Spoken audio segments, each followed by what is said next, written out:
But of course, there's another side. And opponents say PARCC and Common Core, its companion set of national education standards, have actually hurt student achievement. They point out that many states have now backed away from those national achievement goals. Carolee McGrath is back to get that side of the debate from Jamie Gass and Tom Birmingham of the Pioneer Institute and Ludlow Superintendent of Schools, Todd Gazda. Well, Pioneer Institute has been opposed to PARCC primarily because Massachusetts has done historically well under our previous academic standards and the MCAS test. So when Common Core came down in 2010, we thought it was important to look at the academic quality, and what our researchers showed is that the academic quality of the Common Core in comparison to high standard states like Massachusetts was just significantly lower in both English and mathematics. But in addition to that, Massachusetts is #1 in the country, and we're internationally competitive in math and science, and that really is due to the outstanding work that was done in the 1990s under education reform. So I think MCAS has served this state just historically well, and so moving away from it just seems like a really bad idea. Now, President Birmingham, you were instrumental and the architect of those education reforms back in the 90s. You're now with Pioneer Institute. Yes. Why? Why are you back at this? Well, because it's the type of issue that we'll never be able to hoist the mission accomplished banner. There's always work to be done, and I think sometimes it's offensive work to be done, sometimes it's defensive work. We have had tremendous success under education reform. We've led the nation in all the subjects tested, and we're internationally competitive. And that's due in part to the MCAS. It's not solely due to the MCAS. It's not monocausal. It's due to the resources, it's due to the standards, but MCAS has been part of the success. And when you think of how much of state government is dysfunctional, think of the MBTA. Why we would target something that has been so incontrovertibly successful as MCAS is puzzling to me. And so I think the burden of proof has to rest with those who would change from that which has proved so successful, and we should borrow from the Hippocratic Oath, first do no harm. Right. Now, Todd, you have a slightly different take on this. Correct. And you're, the resident in the field. You're working with the teachers and the parents and the kids. Where do you stand on PARCC? It's interesting, as a sitting superintendent, I often get asked that question. Which do you prefer, MCAS or PARCC? And my answer has been really consistent in that I don't have strong feelings either way. If we don't transition to PARCC, I believe that MCAS will change and transition over time to look very much like PARCC does. So in my mind, that's not the discussion that I'm interested in having.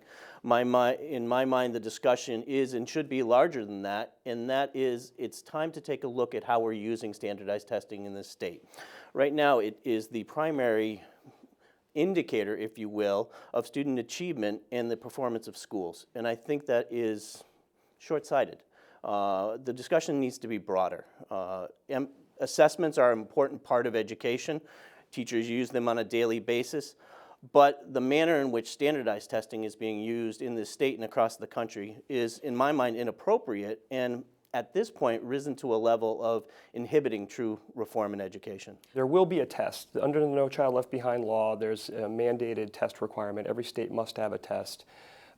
And we have done remarkably well under ed reform, which in a way took place before No Child Left Behind. I think it's true that under No Child Left Behind, they have been testing too much. Our view is that we need to revert back to the very sensible way of testing, which is having one test per subject per year.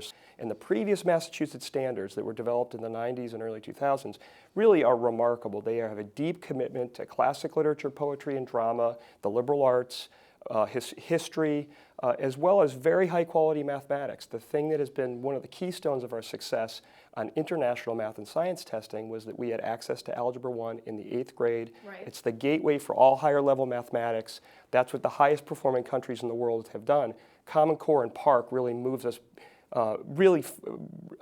much further behind, a couple years behind really, by all the research we've done. And how have they moved that behind with algebra in particular? Because I know with my son, he had Algebra 1, Part 1 in 8th grade, right, which 100 years ago when I was in school, you took Algebra 1 in 8th grade as an advanced math. Right.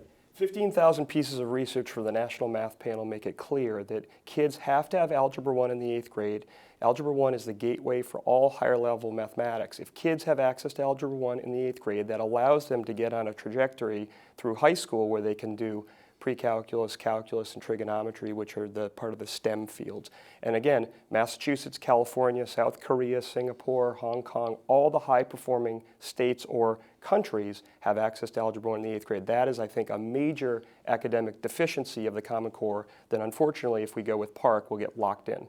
So President Birmingham, some of the presidents of community colleges, in addition to the Massachusetts Business Alliance for Education, have said, look, 65% of kids coming into a community college are not ready. So are they wrong? Are these presidents wrong? Well, we should remember that under MCAS, it's a 10th grade test. And therefore, I'm not sure that it's appropriate to assess a 10th grade test based on the college readiness of students once they get to college. However, it is clear that high performance on MCAS directly translates into high performance in college. So there is a nexus between doing well on MCAS and doing well in college, and that has been established by a study done by the Board of Education in, I believe it was 2008, and that has never been challenged. So there is a clear connection between high performance on MCAS and high performance in college. Admittedly, if you just barely pass MCAS, I don't think that's suggesting that you are ready for college, but let's keep in mind it is a 10th grade test. What would you like to see our politicians and policymakers move towards in education? True education reform. I think part of what we're seeing is a cultural shift in this country. The educational system that we are working under is still a product of the early 1900s and an outgrowth of the Industrial Revolution. We're still working in that system. We need to change. So that if we truly want to reform education, we need to change the way we're training our teachers so that they are trained in a manner that meets the needs of today's students. We're living in the information age. Education needs to catch up and embrace that. And divert that money that is being put towards testing to training? Is that what you're saying? Professional development, teacher training, and just a more global look at education rather than focusing on holding schools and teachers accountable.